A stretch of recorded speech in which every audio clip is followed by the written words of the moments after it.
Lights out for the devil and Mr. O.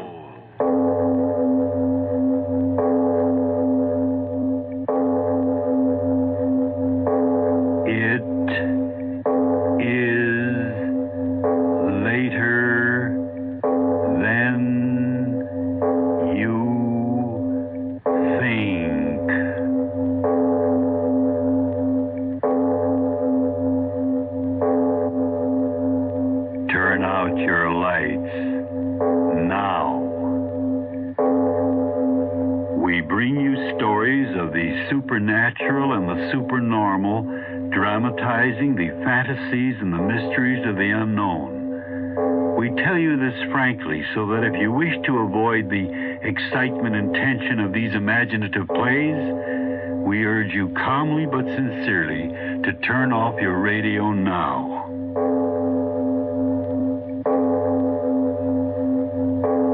This is Mr. O. Arch Obler. Tell me, what is your attitude about worms? Yes, worms, those strange, slimy little creatures who come out in the dark and till your garden and sometimes die an unfortunate death on a fishhook. You really don't have any opinion about them? Well, perhaps you will after you hear my play, Revolt of the Worms. The action begins after a short message. Inner Sanctum Mystery.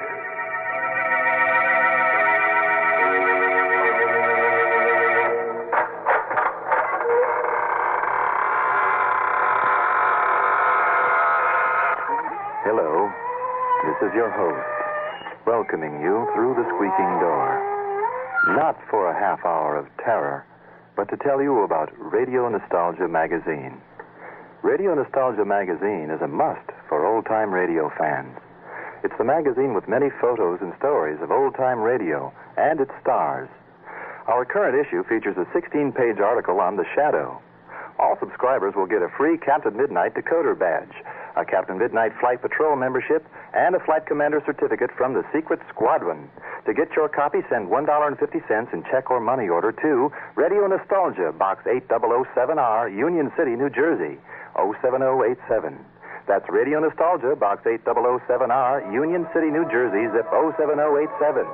Send now and get a free 8x10 photo of the Lone Ranger and Tonto, boys and girls. And now, if you haven't already done so, turn off your lights now and listen to Revolt of the Worms.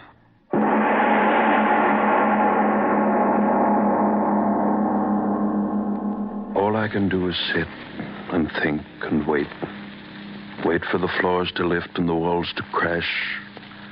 Facts. Think of facts. Yes, a journal of facts. Think how it began, why it's happening.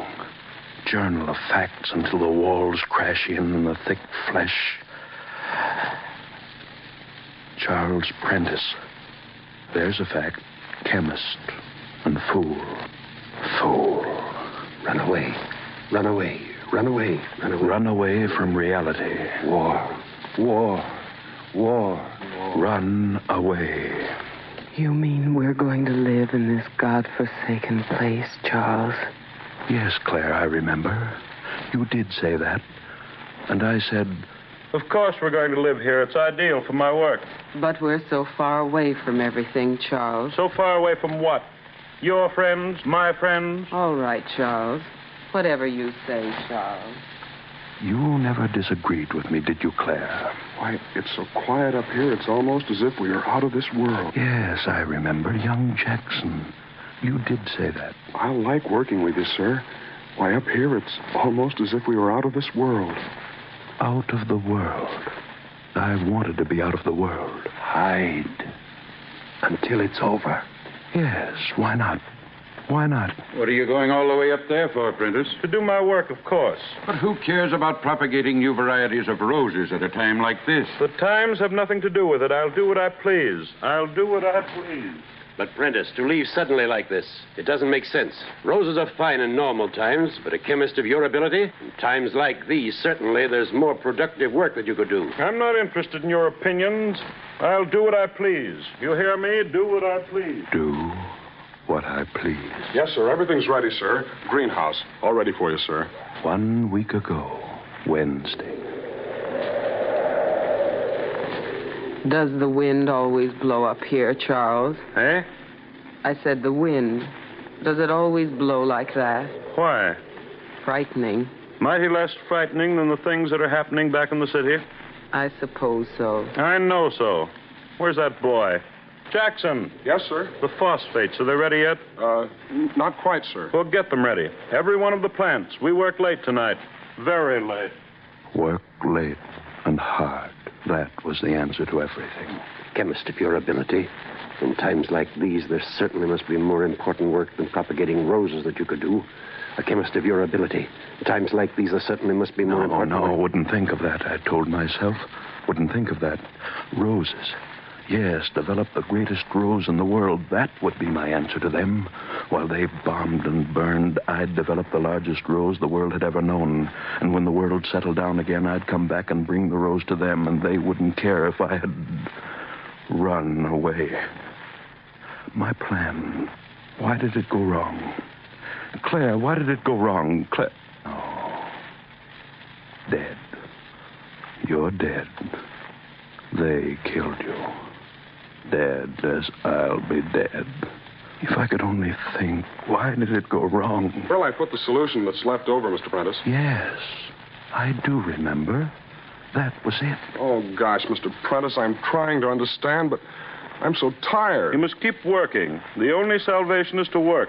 Oh, what's salvation got to do with roses? Don't be impertinent. Do your work. Yes, sir. 2 cc for each plant, and careful. Don't let any of it touch the stem. Yes, sir. Yes, sir. You weren't very happy, were you, Jackson? Those were things you couldn't understand. It isn't that I don't want to work, Mr. Prentice. It's just that I'm all mixed up. These roses. Why do I have to pour this stuff on them every hour, on the hour? It doesn't make sense. Hormones? Sure, I know what they are. Secretions from the glands in the human body. Sure, I know what they're for. Make us grow and everything. I get it. That's what you try to do with the roses, make them grow fast and big. But how do you know these hormones will work on plants, Mr. Prentice? And how do you know how much to give them, and how big will the roses grow, Mr. Prentice? Questions. Everlasting questions. But now I ask them, why did it go wrong? Thursday. Thursday? What do I remember? Where'll I throw the hormone mixture that's left over, Mr. Prentice? Mr. Prentice, I said, where'll I throw the hormone Go solution? away. Can't you see that I'm working? Yes, sir. Yes, sir. Yes, I remember. Friday.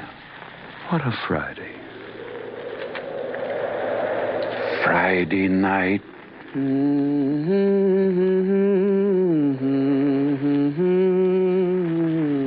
Claire? Yes? Is that you? Yes, Charles. What are you doing walking out here in the dark? It's a lovely night. Romantic at your age. I just like the night. You women, come back to the house. All right. Crazy, walking around in the dark. What's the matter with you? Can't you walk? If I hadn't caught you... It's slippery. What are you talking about? It's all slippery around here. Don't talk foolishness. But it is. By George, you're right. What? Stand still. I'll light a match. I had some... Yes. Now, we'll see what... Charles. Stop grabbing. What? Worms. What? Well, can't you see? Just ordinary earthworms. Night crawlers. We just walked over a few of them. Oh, you women with your fears and your squeamishness.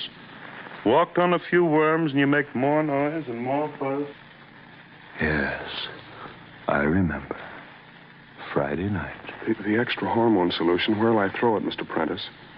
Mr. Prentice, where'll I throw the extra hormone solution? Saturday. And then the night. Jackson! Jackson, where are you? Jackson, I told you to stay in the house. Jackson, where are you? It's time to feed the plants. Jackson, where are you? He's not here, Charles. Claire, you startled me walking up like that. I didn't mean to. That infernal boy, where is he? Have you seen him? He's not in the house. But I told him not to go out. I told him only an hour ago he's got to work all night. The plants must be watered every hour on the hour. He went out. Well, why didn't you stop him? Now I have to go chase after him. Jackson! Jackson, are you out there? Come in. Charles, what? Oh, what did you think it was? Thunder. It's starting to rain. Shut the door. Shut the door, I say. But the boy... If he hasn't the sense to come in out of the rain, it's just too bad. I've got enough to do with worrying about my roses without worrying about him. And don't you go out after him. He'll come back. He'll come back. Saturday night. And when it was day again... Charles, wake up. Please wake up. Oh, where? You're on the couch. You fell asleep on the couch. Charles, get up right away. What's the matter with you? Why should I get up? What difference does it make? Listen to me, please. The boy, he isn't back yet. What? Jackson, he isn't back yet. Charles, where can he be? The storm, you slept, I waited. Wait a minute. Have you looked in his room? I just came from there.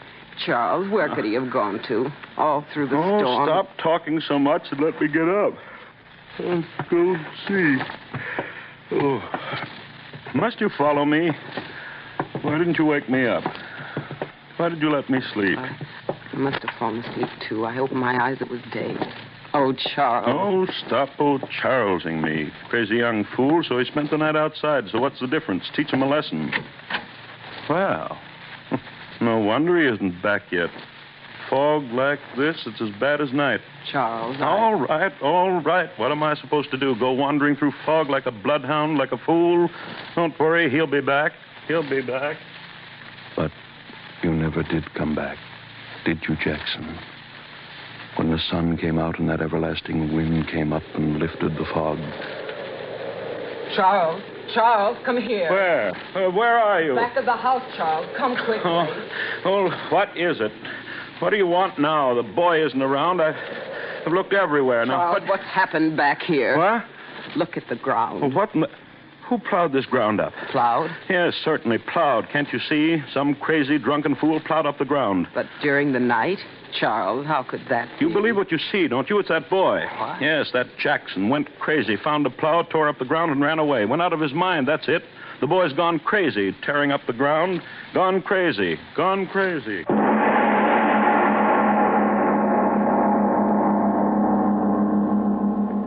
Friends, we leave our The Devil and Mr. O story of Revolt of the Worms to take a deep breath and a word from your station.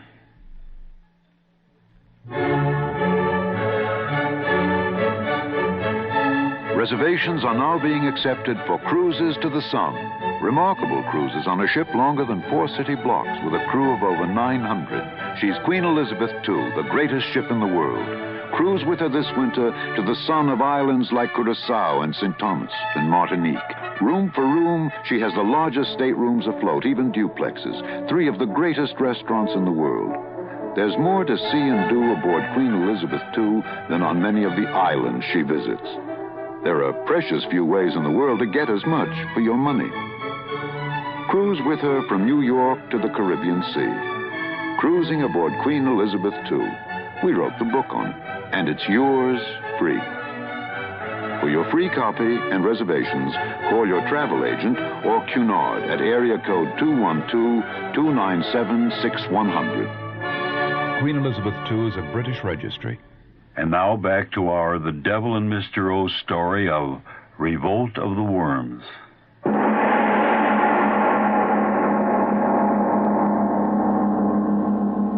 And then, that night, that same night after I thought Jackson had gone crazy, run away, I went back to my work, Sunday night. Charles, can I speak to you? Charles, please stop your work and talk to me. Haven't you lived with me enough years to know I don't like to be interrupted when I'm working? But I'm frightened. Are you? Really? Charles, stop it. Are you out of your mind? Yes, maybe I am. What did you say? Maybe I am crazy. All right, maybe I am. That's the only way I could have lived with you all these years. What? Endured your selfishness, your unbelievable selfishness. Well. Everything's for you. For 20 years, everything for you. Now, that's your enough. work, your pleasures, what you think, what you want, everything for you, nothing for anyone else. Will you the shut gentle up? little Mr. Prentice, the scientist, the good husband who never lifts his voice. Mother in heaven, I'd rather be married to a fool with a heart in him than you. Well, I'm... You haven't got a heart. You never had a heart. It's you, and no one else, and that boy can be dead out there and you don't care, and I can be dead and you don't care as long as you're safe and doing what you want to do. Will you go away and let me go on with my work? Charles, I'm frightened. That boy... Now there are noises. I'm asking you for the last time to go away and let me do my work. But listen to me. You've been out here all night. But I've been in the back of the house alone, and I've been listening, and I didn't want to come in here, but I had to. Charles, things I said, I meant them. For years I've meant them. All right, that doesn't matter. But I tell you this, there's something outside the house. Find out what it is, Charles. 20 years ago, I thought you were an irrational woman. I thought I'd trained you out of that irrationality. I was wrong. I'll humor you just this once, but never again. Where are these noises? At the back of the house. The lantern handed to me? Yes. Thank you.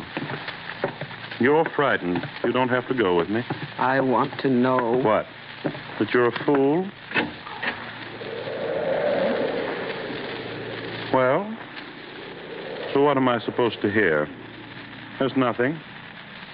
Hello out there. Hello. Well, what now? Listen. To what? Listen. To what? I thought... You heard the wind whistling through the cracks in your brain. Come into the house. Charles, wait. Wait for... Here? Yes. So what?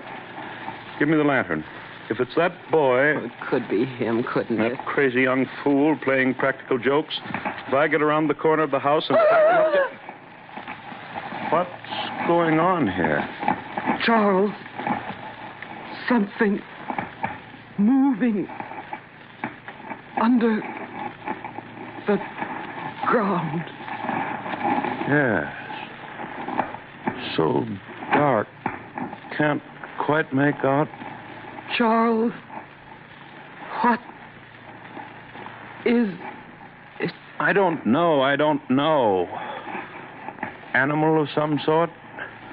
Take me back to the house. Oh, go yourself. Moon will come out of the clouds. See what this is. Give me the lantern, Charles. No, I want to see. The house is back there. Turn around and go back to it. Go ahead. All right.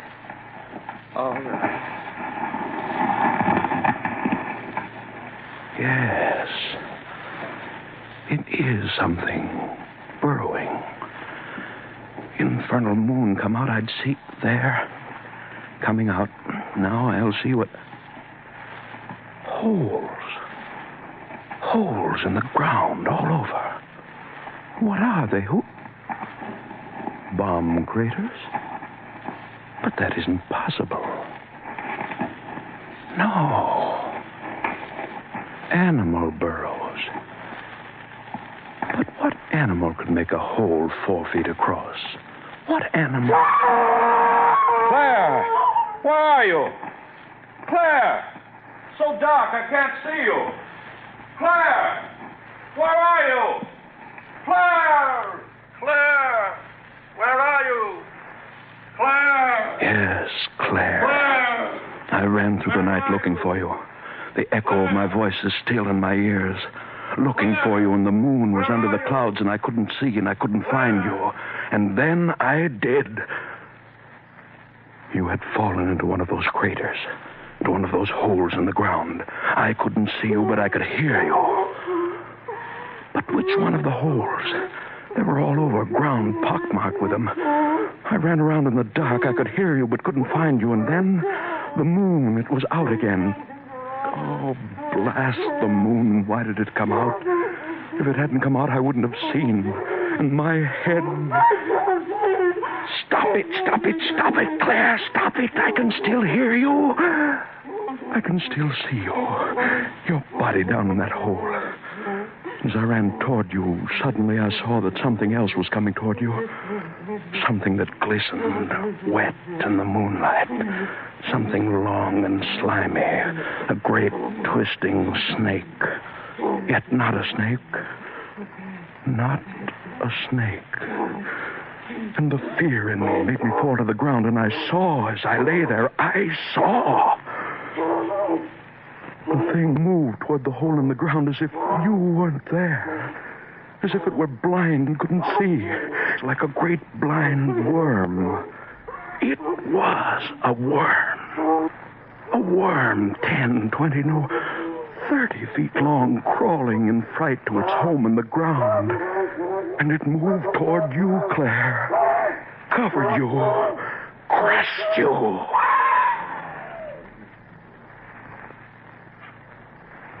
You're dead, Claire. You've been dead for 2 days. Why should I tear out of my memory all the horror of how you died? Of how young Jackson must have died? Where'll I throw the extra hormone solution, Mr. Prentice? Where'll I throw the extra hormone solution, Mr. Prentice? Yes. That's very funny, isn't it, Jackson? I ran away and I was going to bring back to the world the greatest rose. But I brought back the greatest worms. The hormones you threw away soaked into the ground, and into them, hundreds of little worms burrowing under the ground, soaking into their flesh, into their life process, miraculously increasing the growth of them, until overnight they grew and grew without limit into those terrible horrors. And they are still growing. I can hear them. For the last 2 days, squirming around the house and over it. Great, monstrous pieces of slimy flesh, squirming and writhing. Hundreds of them. Thousands of them. Burrowing under the ground and at night coming out of the ground. I have seen them. A sea of flesh. A sea of worms. Yes, I hear you out there, you worms. You were under the ground, and now there's no room underground for you, so you've come out of the ground. The world was yours first, so now you're going to take it back again. The world for the worms. You're under the house. You're lifting it. The walls will fall and crush me, and I'll be dead, and I want to be dead. Yes, now I know why this is happening to me. I thought I could run away from the world and what is happening in the world. You hear that, you worms out there? I thought I could run away.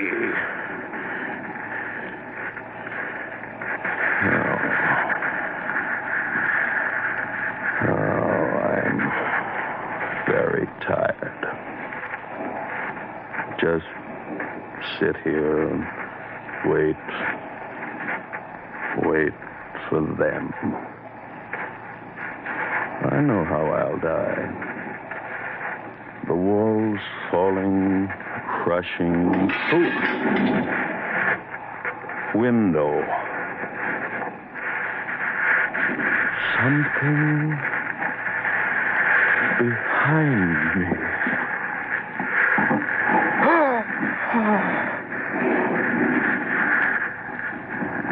A worm.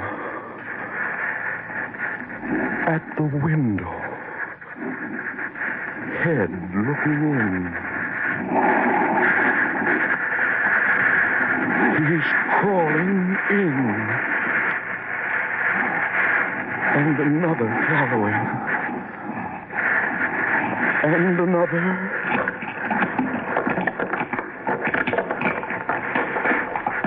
They're filling the room. Worms all around me. The worms. The worms. Around me. Worms covering me. Cold flesh. Wet flesh. The worms. The worms. Covering me. The worms.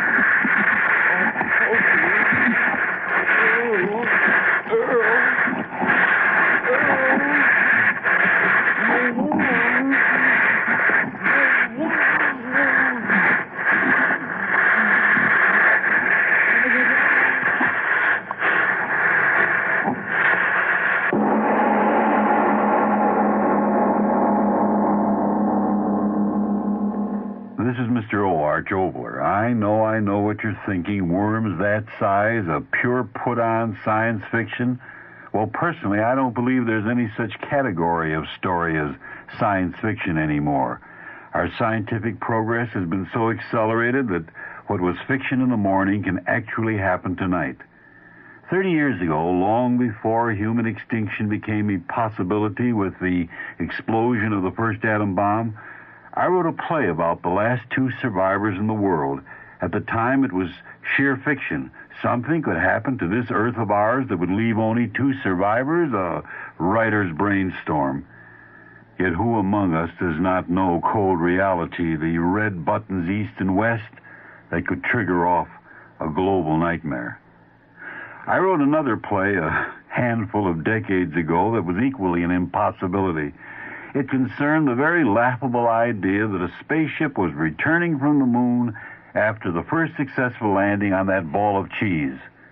Yet there are few among us today who haven't witnessed that first giant step on the lunar cinders and the very fantastic return voyage in triumph.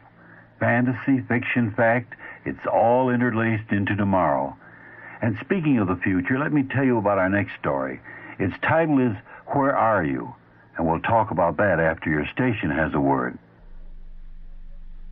Dr. Campbell Moses, medical director of the American Heart Association, talks about a serious health problem in America today.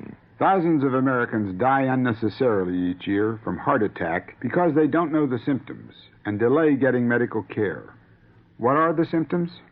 They vary, but they often start with a squeezing pain in the center of the chest behind the breastbone, the pain radiating to the shoulder, arm, neck, or jaw.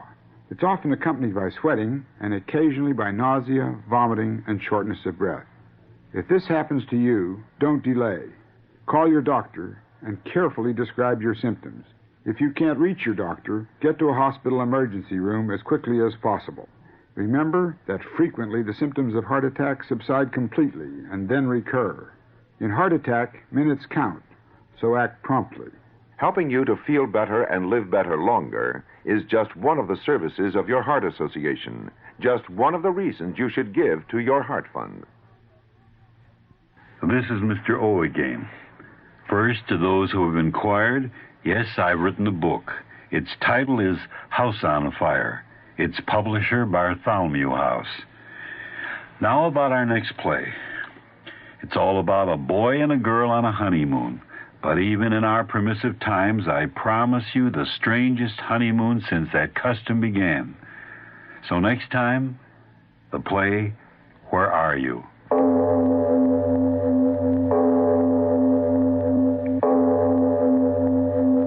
It is